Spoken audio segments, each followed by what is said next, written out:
السلام علیکم عزیز طالبات، امید ہے آپ سب خیریت سے ہوں گے۔ ہم ریویژن سٹارٹ کر رہے ہیں، اپنی بک کا فرسٹ چیپٹر سے ہم سٹارٹ لیں گے، جو کہ غذا کی اہمیت کے بارے میں ہے۔ سب سے پہلے ہم مختصر سوالات دیکھ لیتے ہیں کہ اس چیپٹر میں کون کون سے مختصر جو شارٹ کویسچنز ہیں وہ کون کون سے ہو سکتے ہیں۔ فرسٹ آف آل، غذا کسے کہتے ہیں، یعنی اس سے کیا مراد ہے یا اس کا کیا مفہوم ہے غذا کا۔ تو ہر جو چیز ہم کھاتے پیتے ہیں وہ تو غذا نہیں کہلاتی نا، تو اس کی ایک پراپر ڈیفینیشن معلوم ہونی چاہیے۔ وہ چیز یعنی وہ کھانے والی چیز جو ہماری جسمانی ضروریات پوری کرنے کے لیے قوت و حرارت پیدا کرے، خلیات کی تجدید اور بحالی اور نظاموں کو درست اور باقاعدہ رکھنے میں مدد کرے۔ یعنی یہ جو تین کام ہے، یہ جو تین فنکشنز ہیں وہ پرفارم کرے، اسے غذا کہتے ہیں۔ میں دوبارہ بتاتی ہوں کہ وہ اشیاء خوردنی جو ہماری جسمانی ضروریات پوری کرنے کے لیے قوت و حرارت پیدا کرنے، خلیات کی تجدید و بحالی اور نظاموں کو درست اور باقاعدہ رکھنے میں سے کوئی بھی ضرورت پوری کرنے کی صلاحیت رکھتی ہو، غذا کہلاتی ہے۔ جو تین چیزیں میں نے بتائی ہیں، قوت و حرارت، خلیات کی تجدید اور بحالی اور نظاموں کو درست رکھنا، یہ ہماری جسمانی ضروریات ہیں۔ تو جو اشیاء خوردنی ان جسمانی ضروریات کو پورا کرنے کی صلاحیت رکھتی ہوگی وہ غذا کہلائے گی۔ کوئی کسی بھی ضرورت کو، چاہے وہ قوت اور حرارت ہو، چاہے خلیات کی تجدید اور بحالی ہو، اور چاہے نظاموں کو باقاعدہ رکھنا ہو، ان میں سے کوئی بھی ضرورت کو پوری کرنے کی صلاحیت رکھتی ہو، اسے غذا کہتے ہیں۔ ٹھیک ہے، اور مطلب ظاہر بات ہے ایسی غذا، جیسے اگر آپ میٹ کو لے لیں، وہ ہماری سیلز یعنی خلیات کی بحالی کرتی ہے، اور وہ خوراک کیونکہ پروٹین ہے نا، پروٹین رچ فوڈ ہے گوشت، اور اس کے علاوہ یہ کہ آپ باڈی کو انرجی بھی دیتی ہے، اگرچہ کہ اس کی کوانٹٹی کم ہوگی لیکن پھر بھی وہ انرجی دے گی کام کرنے کے لیے۔ تو یہ ہماری ہوگی پراپر ڈیفینیشن غذا کی، کہ وہ اشیاء خوردنی جو ہماری جسمانی ضروریات پوری کرنے کے لیے قوت و حرارت پیدا کرنے، خلیات کی تجدید اور بحالی اور نظاموں کو درست اور باقاعدہ رکھنے میں سے کوئی بھی ضرورت پوری کرنے کی صلاحیت رکھتی ہو، غذا کہلاتی ہے۔ آگے ہے کہ جسمانی تقاضے کون کون سے ہیں۔ اچھا، جسمانی تقاضوں کو ہم جسمانی ضروریات بھی کہہ سکتے ہیں۔ ٹھیک ہے، جسمانی ضروریات اور جسمانی تقاضے سیم ہیں۔ وہ کون کون سے ہیں؟ ظاہر ہے کہ جب ہمیں زندہ رہنے کے لیے اور تندرست رہنے کے لیے ہمارے جسم کی تین ضروریات کا پورا ہونا ضروری ہے۔ کون کون سی؟ قوت و حرارت کی فراہمی، نشو و نما پانا، اور تمام نظاموں کا جو عمل ہے وہ باقاعدہ ہونا، یعنی ریگولیٹ کرنا، سسٹمز کو ریگولیٹ کرنا۔ یہ جو تین ضروریات ہیں یہ بنیادی ضروریات ہیں جسم کی۔ اس میں سب سے پہلے قوت و حرارت، تو یہ زندگی کے لیے بہت زیادہ اہمیت کی حامل ہے، یعنی ناگزیر ہے۔ اس کے بغیر ہم نہ کام کاج کر سکتے ہیں، نہ نشو و نما ہو سکتی ہے جسم کی، اور جسمانی نظام میں سے کوئی بھی عمل نہیں ہو سکتا۔ جسمانی نظام پتہ ہے نا کون کون سے ہیں؟ نظام تنفس ہے، ریسپیریٹری سسٹم ہے، سرکولیٹری ہے، اور نظام اخراج ہے، نظام ہے۔ یہ جو سارے سسٹم ہیں یہ بھی تب تک کام کریں گے جب تک ہماری باڈی کو انرجی ملے گی، اس کے بغیر کوئی کام نہیں ہو سکتا۔ ٹھیک ہے، ایون ہمارے جو دل کے دھڑکنے کے لیے، سانس لینے کے لیے، اور آپ اپنی آنکھ جھپکاتے ہیں اس کے لیے بھی آپ کو جسمانی قوت اور حرارت چاہیے ہوتی ہے۔ یہ تو ہو گیا فرسٹ، ہماری نیڈ ہو گئی باڈی کی۔ میں بتا رہی ہوں جسمانی تقاضے بھی ہیں اور یہ جسمانی ضروریات بھی ہیں۔ دوسرا ہے نشو و نما۔ جیسے کوئی بھی جاندار ہے، وہ اس کا بچہ جب تک بڑا نہیں ہوگا، جب تک اس کی نشو و نما نہیں ہوگی، اس وقت تک وہ بڑا نہیں ہوگا۔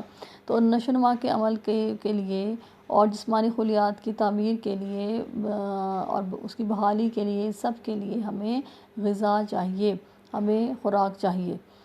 تو جسمانی خلیات یعنی ہمارے جو باڈی ہے وہ سیلز خلیات سے مل کر بنی ہے، تو ان کی بھی تعمیر کے لیے، اور اگر ان میں کوئی توڑ پھوڑ ہو جائے تو اس کی بھی ریپیئر کے لیے ہمیں فوڈ چاہیے۔ تیسری جو ہماری جسمانی ضرورت ہے وہ ہے درست نظام، یعنی جسمانی نظام کا باقاعدہ ہونا اور صحیح طور پہ کام کرنا۔ اگر کسی بھی نظام میں خرابی پیدا ہو جائے تو اس سے صحت بگڑتی ہے، کمزوری پیدا ہوتی ہے، کئی بیماریاں لاحق ہو جاتی ہیں، جیسے دوران خون درست نہ رہے تو بلڈ پریشر کا مسئلہ شروع ہو جاتا ہے، high blood pressure, low blood pressure. نظام خراب ہو جائے تو اس سے موشن، وامٹس، کانسٹیپیشن یہ چیزیں جاتے ہیں، اور نظام تنفس، ریسپیریٹری سسٹم اگر بگڑ جائے تو اس سے کیا ہوگا، استھما یعنی دمہ کا مسئلہ، اور پھیپھڑوں کے پرابلمز، دل کے مسئلے یہ لاحق ہو جاتے ہیں۔ تو درست نظاموں کے لیے بھی ہمیں غذا چاہیے۔ تو یہ جسمانی تقاضے، یہ جسمانی ضروریات ہماری 3 ہیں: قوت و حرارت، نشو و نما اور درست نظام، ان کی سب کی فراہمی۔ اچھا، اب اگلا ہمارا کویشچن ہے کہ غذا کے مقاصد کیا ہیں؟ جو ہم خوراک کھا رہے ہیں، جو چیز اشیاء خوردنی ہم لے رہے ہیں اور وہ ہماری ضروریات کو بھی پورا کر رہی ہیں، تو آخر اس کے اہم کام کیا ہیں؟ اچھا، اس کے اہم کام وہی ہوں گے جو ابھی ہم نے اس کے تقاضوں میں دیکھے ہیں، یعنی سب سے پہلے کہ زندگی کے لیے غذا ہمارے جسم میں قوت اور حرارت پیدا کرتی ہے، یعنی بقائے زندگی کے لیے، بقائے حیات کے لیے پہلا کام کیا ہوا، جسم میں قوت اور حرارت پیدا کرنا۔ دوسرا اس کا کام کیا ہے کہ جسم کے خلیات کی تعمیر اور مرمت کرنا، نشو و نما کے لیے۔ اور تیسرا کیا ہے کہ صحت اور تندرستی کے لیے جسم میں جو نظام ہیں ان کو باقاعدہ اور برقرار رکھنا۔ یہ 3 کام مین ہے غذا کے، کام کہہ لیں، مقاصد کہہ لیں، ایک ہی بات ہے۔ اگر ہم اس کو تھوڑا سا اور ڈیٹیل میں دیکھیں تو آپ کو پتہ ہے 2 مارکس کا ہوتا ہے آپ کا شارٹ کویشچن، تو آپ نے مارکس کے حساب سے ہی لکھنا ہے۔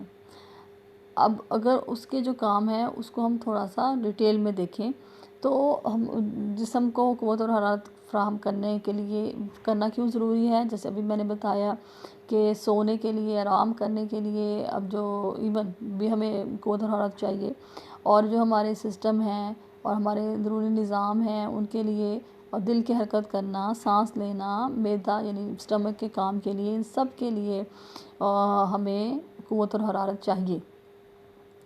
کسی ایک کی بھی میں سے حرکت جو ہے، کام جو ہے بند ہو جائے گا تو انسان کی زندگی ختم ہو جائے گی۔ تو یہ قوت اور حرارت ہمیں کہاں سے ملے گی؟ خوراک سے ملے گی۔ تو یہ غذا کا اہم کام ہے، اہم مقاصد ہیں کہ جسم کو قوت اور حرارت فراہم کرنا، زندگی کا جو سسٹم، زندگی کا جو سلسلہ ہے اس کو برقرار رکھنا، یعنی بقائے حیات کے لیے۔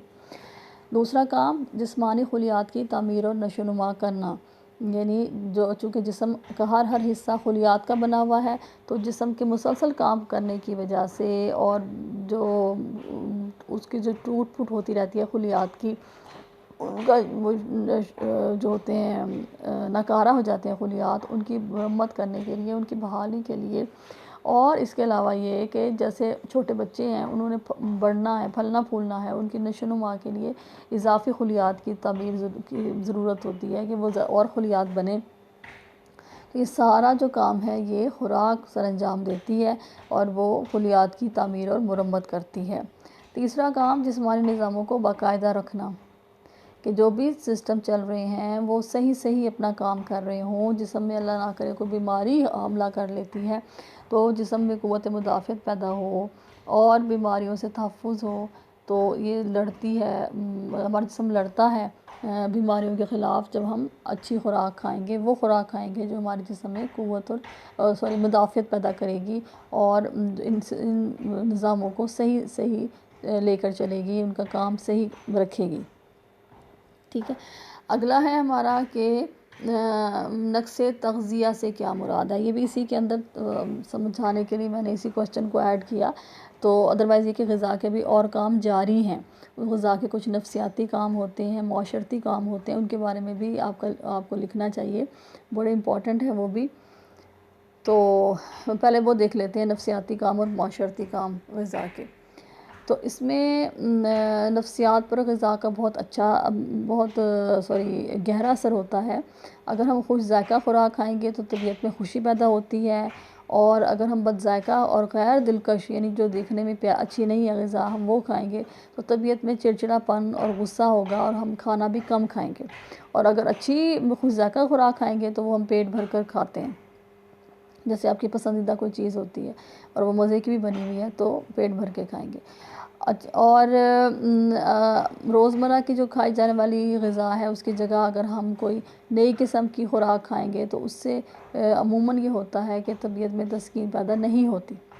جیسے دیکھیں جو لوگ روٹی کھانے کے شوقین ہیں، صرف کہ وہ روٹی کے بغیر رہتے ہی نہیں ہیں، چاہے ان کو آپ اتنی زیادہ ڈشز بھی کھلا دیں وہ انہوں نے روٹی کھانی ہے۔ تو جو لوگ روٹی پراٹھا وغیرہ ایسے کھانے کے عادی ہیں، ان کو اگر آپ چائنیز فوڈ کھلائیں گے تو ان کا پیٹ نہیں بھرے گا، ان کو سیٹسفیکشن نہیں ہوگی، تو یہ چیزیں جو ہیں وہ ان کے لیے خوراک نہیں ہوگی، یہ ان کے لیے چسکا ہوگا۔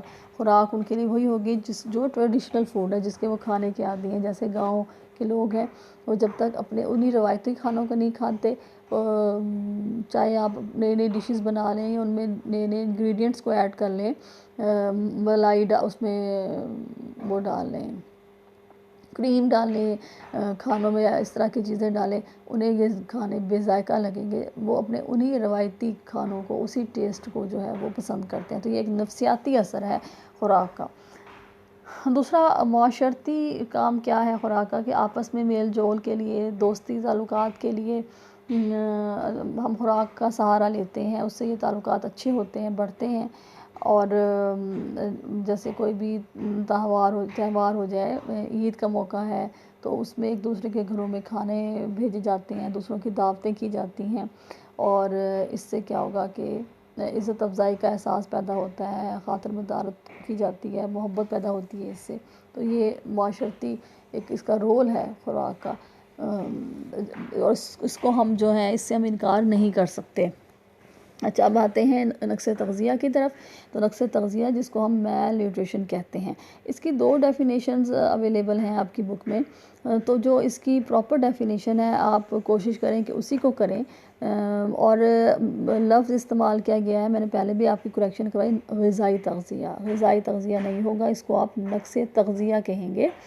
اور اس کی پراپر ڈیفینیشن کیا ہوگی کہ ہماری خوراک میں یا کسی بھی غذا کے ایک یا ایک سے زیادہ جز کی کمی بیشی سے جب کوئی بیماری لاحق ہو جائے تو اسے نقص تغذیہ کہتے ہیں۔ ٹھیک ہے، یعنی خوراک میں ایک یا ایک سے زائد غذائی جز کی کمی بیشی ہو جائے تو وہ کمی بیشی ہونے سے جو بیماری لاحق ہو اسے نقص تغذیہ کہتے ہیں۔ غذائی جز ابھی ہم آگے ریوائز کریں گے کہ وہ کون کون سے آپ واقف تو ہیں۔ اب وہ جو غذائی اجزاء ہیں جیسے کاربوہائیڈریٹ، پروٹین اور فیٹس، وٹامنز، منرلز وغیرہ، ان میں سے کسی بھی غذائی جز کی اگر زیادتی ہو جائے، خوراک میں زیادتی ہو جائے، یعنی وہ ہم زیادہ کھانا شروع کر دیں، جیسے کچھ لوگ ہیں وہ انہیں آلو پسند ہیں تو وہ کوشش کرتے ہیں کہ روزانہ آلو کھائیں، اور 3 ٹائم بھی آلو کے چل رہے ہوتے ہیں۔ یا چلیں چاولوں کی اگزامپل لے لیں، کہ جو چاولوں کے شوقین ہیں وہ اس کے بغیر رہ ہی نہیں سکتے، اور ہر دوسرے دن یا روزانہ چاول گھر میں بن رہے ہوتے ہیں۔ اس سے کیا ہوگا، اس سے یہ ہوگا کہ اس غذائی جز کی زیادتی ہو جائے گی جو کہ مین اس میں پایا جا رہا ہے، کاربوہائیڈریٹس جو ہیں چاولوں میں پائے جاتے ہیں۔ تو اور بھی غذائی اجزاء ہیں، لیکن یہ کہ کسی ایک غذائی جز کی جو ہے وہ زیادتی واقع ہو جائے گی۔ گوشت کے شوقین ہیں تو وہ روزانہ گوشت کھا رہے ہیں، کسی نہ کسی فارم میں کھا رہے ہیں، فرائی کر کے، سالن کی شکل میں، تو کیا ہوگا کہ پروٹین کی زیادتی ہو جائے گی۔ اور اسی طرح سے اگر کوئی غذا خوراک نہیں کھا رہے، جیسے جو لوگ سبزی خور ہیں وہ گوشت نہیں کھا رہے، انہیں گوشت نہیں پسند، پروٹین کی کمی ہو گئی باڈی میں، سکن لوز ہو گئی اور مسلز پین سٹارٹ ہو گئی، تو پروٹین کی کمی ہو گئی، اور ظاہری بات ہے کہ سیلز کی ریپیئر، سیلز کی نشو و نما، وہ کام اس کا مین جو کام ہے، اور بھی بہت سے کام ہیں، وہ پرفارم نہ ہو سکے تو باڈی جو ہے وہ اس میں بیماریاں لاحق ہو گئی۔ تو کسی بھی غذائی جز کی کمی ہو جائے یا اس کی زیادتی ہو جائے، اس سے جو ہماری صحت بگڑتی ہے تو اسے ہم نقص تغذیہ کہتے ہیں۔ غذائی تغذیہ اسے اب نہیں کہیں گے۔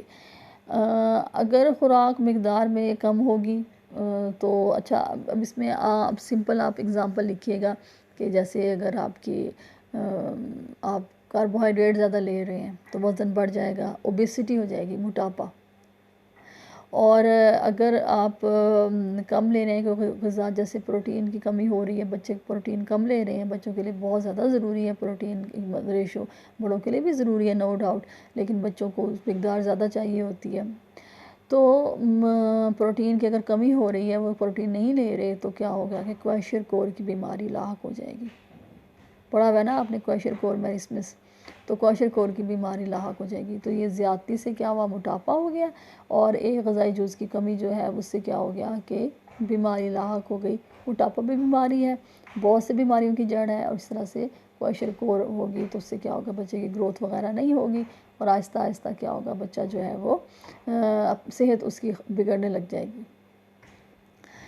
تو یہ ہو گیا ہمارا نقص تغذیہ۔ اس کے بعد ہمارا کویشچن ہے کہ غذا کی خصوصیات کیا ہیں، اس کی جو ویلیو ہے وہ کیا ہے، نیوٹریٹیو ویلیو کیا ہے۔ تو غذا کی ابھی ہم نے کام تو دیکھے کہ جسم کو قوت اور حرارت فراہم کر رہی ہے اور جسمانی نظاموں کو باقاعدہ کر رہی ہے۔ یہ ساری جو ہے غذا کی خصوصیت ہے، یعنی مختلف غذائیں جو ہیں جسم میں مختلف کام کرتی ہیں، اور کچھ کا کام کیا ہوتا ہے، قوت اور حرارت فراہم کرنا، کچھ کا کام ہوتا ہے خلیات کی تعمیر کرنا، اور کچھ کا کام ہوتا ہے جسمانی نظاموں کو باقاعدہ رکھنا، درست رکھنا۔ اور کچھ ایسی غذائیں ہوتی ہیں جو تقریباً زیادہ کام کرنے کی صلاحیت رکھتے ہیں، جیسے دودھ کے بارے میں آپ نے پڑھا بھی ہے کہ دودھ ایک مکمل غذا ہے، اس لیے چھوٹے بچوں کو دیا جاتا ہے، چیرخوار بچوں کو۔ تو دودھ جو ہے اس میں کافی فنکشن پرفارم کر سکتا ہے، کافی اس کی افادیت ہے۔ تو جس کے جتنے زیادہ کام ہوں گے جس غذا کے، اس کی اتنی ہی زیادہ خصوصیت بڑھ جائے گی، یعنی اس کی افادیت بڑھ جائے گی، اس کو ہم کہتے ہیں نیوٹریٹیو ویلیو بڑھ جاتی ہے۔ ٹھیک ہے، تو کاموں کے حساب سے، افادیت کے حساب سے غذاؤں کو 3 گروپس میں ڈیوائیڈ کیا گیا ہے۔ اس میں ہے قوت بخش غذائیں، تعمیری غذائیں، اور مدافعتی یا محافظ غذائیں۔ ٹھیک ہے، تو غذا جو ہے اس کی خصوصیات یہی ہیں کہ وہ فنکشنز اپنے کیا پرفارم کر رہی ہے، وہی اس کی جو ہے وہ نیوٹریٹیو ویلیو ہے۔ تو اس میں قوت بخش غذاؤں کے ہم دیکھ لیتے ہیں وہ کون کون سی ہیں۔ قوت بخش غذائیں جو ہیں ان کا کام کیا ہے، جسم کو قوت اور حرارت فراہم کرنا، اور ان کے اگر ہم ذرائع دیکھیں تو اس میں اناج، دالیں، نشاستہ والی سبزیاں ہیں، جیسے یہ آپ کی ہو گئے مٹر ہو گئے، کیرٹس وغیرہ، یہ کاربوہائیڈریٹ پائے جاتے ہیں، اور پھل ہو گئے، اور اس کے علاوہ شوکندی جیسے ہے۔ اچھا، میٹھی غذائیں اس میں آپ دیکھیں کہ چینی، گڑ، شہد، پھل، مٹھائیاں وغیرہ، اور پھلوں میں آپ اگزامپل دیکھ لیں اپنی انگور کی اور کھجور وغیرہ۔ اچھا، اس کے علاوہ بیٹ روٹ جو ہوتی ہے اس کی بھی شکر بنتی ہے، چینی بنتی ہے چقندر کی، وہ اتنی میٹھی تو نہیں ہوتی۔ اچھا، روغنی غذائیں جو ہیں وہ بھی قوت بخش غذائیں ہیں، جیسے گھی، مکھن، بلائی، مغزیات، نٹس میں سے بھی آپ کو پتہ ہے آئل نکلتا ہے، تیل ہو گئے مختلف طرح کے، تو یہ ساری قوت بخش غذائیں ہیں۔ ان کا کام کیا ہے، جسم کو قوت اور حرارت فراہم کرنا۔ یہ ہم غذا کی خصوصیات دیکھ رہے ہیں، افادیت دیکھ رہے ہیں اس کی۔ اور تعمیری غذائیں کون کون سی ہیں، ان کا بنیادی کام ہوتا ہے خلیات کی تعمیر اور مرمت کرنا، نشو و نما کرنا۔ ان کے ذرائع میں دودھ، گوشت، انڈے، مچھلی، پنیر اور ان سے بنی ہوئی چیزیں شامل ہیں۔ پھر جو محافظ غذائیں ہیں ان کا بنیادی کام نظاموں کو درست رکھنا، باقاعدہ رکھنا۔ ان کے ذرائع میں تازہ سبزیاں اور پھل خاص طور پہ ہیں، باقی غذائیں بھی یقیناً شامل ہیں، وہ ہم انشاءاللہ دیکھتے ہیں۔ تو خاص طور پہ اس میں سبزیاں اور پھل جو ہیں وہ اس گروپ کے اندر آتے ہیں، اور باقی غذائیں بھی آتی ہیں، یقیناً آتی ہیں، لیکن خصوصی طور پر سبزیاں اور پھل۔ تو یہ غذائیں تھیں، ان کی افادیت کے حساب سے ان کو ڈیوائیڈ کیا گیا، یعنی ان کی خصوصیت کے حساب سے۔ اور آپ چاہیں تو ان کا صرف نام لکھ سکتے ہیں 2 مارکس کے کویشچن میں، اور اگر ان کی ڈیٹیل پوچھی جائے گی جیسے قوت بخش غذائیں کون سی ہیں، آگے میں ابھی بتاؤں گی، تو پھر آپ ان کی ڈیٹیل لکھیں گے۔ اگلا ہمارا کویشچن ہے کہ قوت بخش غذاؤں کی مثالیں دیں. تو وہی میں بتا رہی ہوں کہ اگر آپ کے علیحدہ سے یہ آئیں گے شارٹ کویسچن تو ان کے بارے میں لکھنا تو آپ لکھیں گے. ادروائز جب غذا کی خصوصیات آپ لکھ رہے ہیں تو اس میں افادیت کے بارے میں ہی لکھیں کہ ان کے فنکشنز کون کون سا رول پلے کر رہے ہیں، اس حساب سے ان کی افادیت ہوتی ہے. اور جس کے جتنے زیادہ کام جو سر انجام دیتا ہے اتنی اس کی افادیت بڑھ جاتی ہے، یعنی نیوٹریٹو ویلیو بڑھ جاتی ہے، اس کی خصوصیت بڑھ جاتی ہے. تو اس افادیت کے حساب سے غذاؤں کو 3 گروہوں میں تقسیم کیا گیا ہے: قوت بخش غذائیں، تعمیری غذائیں اور مدافعتی غذائیں یا محافظ غذائیں. اچھا، اب یہاں تک تو اس کا آنسر ہو گیا. اب آگے اگر قوت بخش غذاؤں کے بارے میں پوچھتے ہیں تو پھر ان کا بنیادی کام لکھنا ہے وہ کو کیا ہے، اور پھر ان کی مثالیں بھی دینی ہیں. ٹھیک ہے، اور پھر مثالیں اگر پوچھ رہے ہیں تو آپ نے ان کے نام لکھنے ہیں، اور ان میں اناج، دالیں، نشاستہ دار سبزیاں، پھل، میٹھی غذائیں جیسے چینی، گڑ، شکر، جیم اور مٹھائیاں وغیرہ، اور روغنی غذائیں جیسے مکھن، گھی، بالائی. اس گروپ میں فیٹس والا گروپ بھی آ گیا اور کاربوہائیڈریٹ والا بھی آ گیا، مکھن، بالائی، مغزیات، تیل وغیرہ بھی آ گئے. دوسرا جو ہے وہ تعمیری غذائیں کون سی ہیں، یعنی ان کی مثالیں دیں. اس کا مطلب یہی ہے نا. تو تعمیری غذاؤں میں دودھ، گوشت، انڈے، مچھلی، پنیر اور ان سے بنی ہوئی چیزیں شامل ہیں. اور اس کے علاوہ محافظ غذاؤں کی مثالیں دیں تو وہ اس میں خاص طور پر تازہ سبزیاں اور پھل، اور اس کے علاوہ دیگر تمام غذائیں اس میں شامل ہیں. وہ ہم ڈیٹیل میں انشاءاللہ دیکھتے ہیں. اس کے بعد ہے کہ خوراک کن ذرائع سے حاصل کی جاتی ہے، یعنی ہم نے خوراک کے ذرائع بتانے ہیں.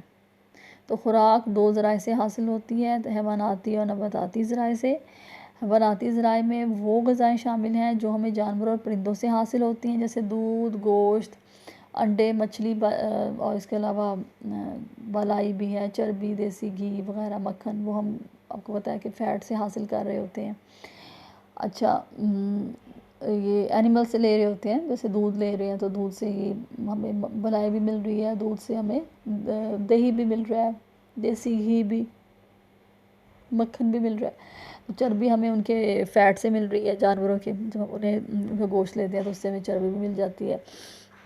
یہ ہو گیا حیواناتی ذرائع. نباتاتی ذرائع میں وہ غذائیں ہیں جو ہمیں پودوں سے حاصل ہوتی ہیں، جیسے ہر قسم کا اناج ہے، دالیں، سبزیاں، پھل، اور ہم مختلف طرح کے تیل حاصل کر رہے ہوتے ہیں پودوں سے، مغزیات حاصل کر رہے ہوتے ہیں. تو یہ نباتاتی ذرائع، دونوں ذرائع ہو گئے. اچھا، اس کے بعد ہے کہ غذائی اجزاء کے نام تحریر کریں. بہت امپورٹنٹ ہے، اس کے بغیر تو ہم سمجھ ہی نہیں سکتے نا. تو غذا میں کچھ ایسے اجزاء پائے جاتے ہیں جن کی وجہ سے غذا کے ذائقے مختلف ہوتے ہیں، ان کے کلر مختلف ہو جاتے ہیں. انہی کیمیائی اجزاء کو ہم غذائی اجزاء کہتے ہیں. اور ان کے نام کون کون سے ہیں؟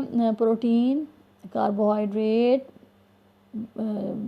چکنائی جس کو ہم روغنیات بھی کہیں گے، وٹامن، معدنی نمکیات اور پانی. یہ اس کے غذائی اجزاء ہیں.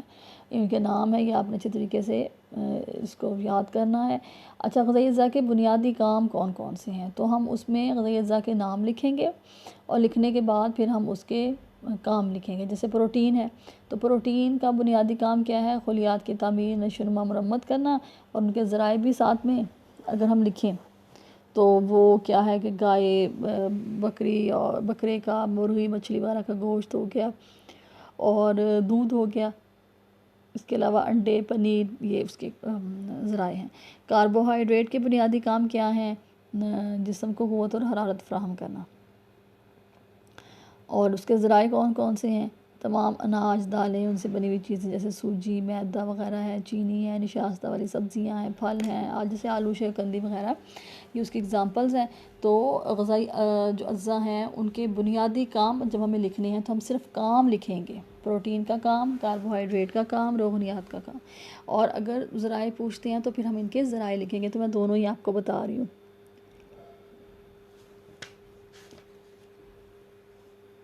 روغنیات کا جو بنیادی کام ہے وہ قوت اور حرارت فراہم کرنا ہے. اور اگر ہم اس کے ذرائع دیکھیں تو اس میں مکھن، دیسی گھی، چربی، مچھلی کا تیل وغیرہ شامل ہے. اور نباتاتی ذرائع میں مغزیات، گری، بیج ہیں اور ان کے تیل وغیرہ شامل ہیں. اچھا، وٹامن اور حیاتین وٹامن جو ہے اس کی بہت سی اقسام ہیں، جیسے واٹر سولیبل، فیٹ سولیبل وٹامن. ابھی ہم صرف ان کے بنیادی کام دیکھتے ہیں کہ اس کا بنیادی کام جسمانی نظاموں کو باقاعدہ برقرار رکھنا. اسی طرح سے معدنی نمکیات کا بھی یہی کام ہے، جسمانی نظاموں کو درست رکھنا، باقاعدہ رکھنا. وٹامن کے جو ذرائع ہیں اس میں حیواناتی اور نباتاتی غذائیں جیسے اناج، پھل، سبزیاں، اور اس کے علاوہ یہ ہمیں گوشت سے بھی حاصل ہوتا ہے، دودھ، انڈے بھی، جو سے فیٹ سولیبل وٹامنس ہیں. اور معدنی نمکیات کے جو ذرائع ہیں اس میں بھی تمام قسم کی حیواناتی اور نباتاتی غذائیں تقریباً شامل ہیں، اور زیادہ تر جو ہے وہ خصوصی طور پہ یہ سبزیوں اور پھلوں میں پائے جاتے ہیں. ٹھیک ہے. اچھا، اب یہاں تک تو ہو گیا ہمارے غذائی اجزاء، ان کے بنیادی کام. پھر اس کے بعد یہ کہ ان کے بنیادی ذرائع، میں نے دونوں کو اکٹھا ہی کر دیا. تو اب جو کویشچن آئے گا اس کے حساب سے آپ نے لکھنا ہے. بنیادی کام آئیں گے تو صرف بنیادی کام سارے غذائی اجزاء کے لکھنے ہیں، اور اگر ان کے ذرائع آئیں گے تو صرف ذرائع ہی لکھنے ہیں سب کے. پانی کی اہمیت بہت امپورٹنٹ کویشچن ہے. اس کی یا تو کام آ جاتا ہے کہ پانی کے بنیادی کام تحریر کریں یا اس کی اہمیت بیان کریں. دونوں کا ایک ہی مطلب ہے. جس طرح سے بھی کویشچن آئے گا آپ نے اس میں پانی کے کام تحریر کرنے ہیں، کیونکہ جو اس کے کام ہے وہی اس کی اہمیت ہے. تو پانی جو ہے وہ ہمیں مختلف ذرائع سے حاصل ہوتا ہے، جیسے تازہ پانی کے علاوہ ہمیں دودھ سے مل رہا ہے، رسدار سبزیاں، پھل، ہم شربت وغیرہ مشروبات بناتے ہیں تو اس سے ہمیں پانی ملتا ہے. اس کے بنیادی کام کیا ہیں؟ تو بنیادی کام میں یہ ہے کہ یہ خون کو اور جسم کے تمام سیال مادوں کو رقیق یعنی پتلی حالت میں رکھتا ہے. اس کی جو کنسسٹنسی ہے اس کو مینٹین رکھتا ہے، اس کو گاڑھا ہونے سے بچاتا ہے. اور دوسرا کام کیا ہے کہ جو ہماری جلد ہے اور ہماری جھلیاں ہیں، سکینز ہیں، اس کی جو لیئرز ہیں، ان کو وہ مرطوب رکھتا ہے، یعنی ویٹ رکھتا ہے، ان کو موائسٹ رکھتا ہے، ان کو ڈرائی ہونے سے بچاتا ہے.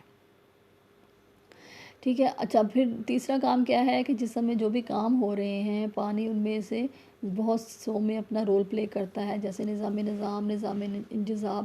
اس میں پانی کے بغیر یہ نہیں دونوں نظام چل سکتے، تو بطور کیمیا کام کرتا ہے. اور پھر ہمارے جسمانی وزن کا تقریباً آدھے سے زیادہ حصہ پانی پر مشتمل ہوتا ہے، اور یہ جسم کو تر و تازہ رکھتا ہے. یہ غذائی اجزاء کو نیکسٹ جو ہے اس کا کام یہ ہے کہ یہ غذائی اجزاء کو خود میں تحلیل کرتا ہے، یعنی اپنے اندر شامل کر لیتا ہے. جب ہم اس کو چیو کرتے ہیں خوراک کو، اس کو چبا چبا کے کھاتے ہیں، پھر اس کو اور مزید گرائنڈ ہو جاتی ہے خوراک، تو پانی ان کو اپنے اندر ایبزارب کر کے انہیں آنتوں تک، خون، خلیات اور جسم کے تمام حصوں تک پہنچاتا ہے، جو ہماری اہمیت والے ہمیں چاہیے ہوتے ہیں، اجزاء چاہیے ہوتے ہیں. تو یہ سارے امپورٹنٹ کام پانی کے ہیں. پیاس تو بجھاتا ہے، لیکن یہ کہ اس کے علاوہ اس کے یہ جو میں نے بھی آپ کو تقریباً 5 کام بتائے ہیں، یہ آپ نے اس میں لکھنے ہیں، اور اس کے ذرائع بھی لکھنے ہیں کہ یہ ہمیں تازہ پانی کے علاوہ یہ ہمیں دودھ، رسدار سبزیاں اور پھل، مشروبات وغیرہ سے ہمیں یہ ملتا ہے. ٹھیک ہے. آگے اگر ہم دیکھیں تفصیلاً سوالات عموماً اتنے اس چیپٹر میں سے آتے تو نہیں، زیادہ تر شارٹ کویشچن آتے ہیں، لیکن اگر ہم مفصل سوالات کی طرف چلیں، تفصیلی کی طرف، تو اس میں غذائی اجزاء سے کیا مراد ہے، ان کی اقسام اور اہمیت کے بارے میں لکھیں. مجھے ابھی میں نے آپ کو بتایا کہ غذائی اجزاء کے 5 غذائی اجزاء کے بلکہ 6 پانی بھی شامل ہے اس میں، ان کے آپ نے نام لکھنے ہیں. اس کے بعد ان کی آپ نے بتانی ہے کہ ان کے ذرائع کون کون سے ہیں، ان کی پوری اہمیت میں اس کے کام آ جائیں گے، اس کے ذرائع آ جائیں گے. اس طرح سے پانی بھی اس کے اندر آ جائے گا. ٹھیک ہے.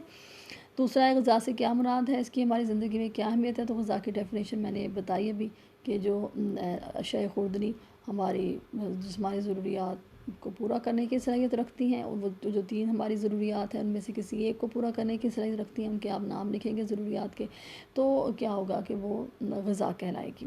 اور اس کی ہماری زندگی میں کیا اہمیت ہے، اس کی بہت زیادہ اہمیت ہے. غذا کے جو اہم کام ہیں، جو اس کے مقاصد ہیں زندگی کے لیے، بقائے حیات کے لیے جو اس کے کام ہیں، حرارت پہنچانا، نشو و نما کرنا. ٹھیک ہے. اور اس کے علاوہ کیا ہے کہ نظاموں کو باقاعدہ کرنا. پھر اس کے علاوہ اس کے معاشرتی کام، اس کے نفسیاتی کام، یہ ساری اس کی اہمیت ہے. جب غذا نہیں ملے گی تو ظاہر سی بات ہے آٹومیٹکلی ہم بیماریوں کا شکار ہو کے موت کے منہ میں چلے جائیں گے. اس کے بعد ہے مندرجہ ذیل کی وضاحت کریں، تو اس میں نقص تغذیہ میں نے بتا دیا، اس کی آپ نے اگزامپل لازماً دینی ہے، کمی کی صورت ہو تو کیا، یہ میں نے آپ کو لکھوائی بھی ہے، زیادتی کی صورت ہو تو کیا اسی بیماری لاحق ہو سکتی ہے۔ اچھا، اس کے علاوہ یہ کہ غذاؤں کی افادی اعتبار سے تقسیم، جیسے میں نے ابھی بتایا تھا آپ کو قوت بخش غذائیں، اور اس کے علاوہ وہ تھا ہمارا نشو و نما والی غذائیں، اور نظاموں کو باقاعدہ جو رکھنے والی ہیں حافظ غذائیں، وہ ان تینوں کی آپ نے ذرائع بھی بتانے ہیں، ان کے بنیادی کام بھی بتانے ہیں، ٹھیک ہے۔ اور اس کے بعد ہے جسمانی ضروریات۔ جسمانی ضروریات 3 تھیں، میں نے آپ کو بتایا ہے کہ نشو و نما چاہیے ہمیں، جسم کی بنیادی ضرورت ہے نشو و نما کرنا اور خلیات کی تعمیر اور مرمت کرنا، اور دوسرا اس کی جسمانی ضرورت ہماری کیا ہے کہ قوت و حرارت سب سے پہلی، پھر نشو و نما ہے، اور پھر تھرڈ پہ ہماری کیا تھی کہ نظاموں کو باقاعدہ، تو یہ درست نظام رکھنا، یہ ساری تینوں ہماری جسمانی ضروریات ہیں، ان کے یہ آپ لکھیں گے اس کے اندر آپ، ٹھیک ہے۔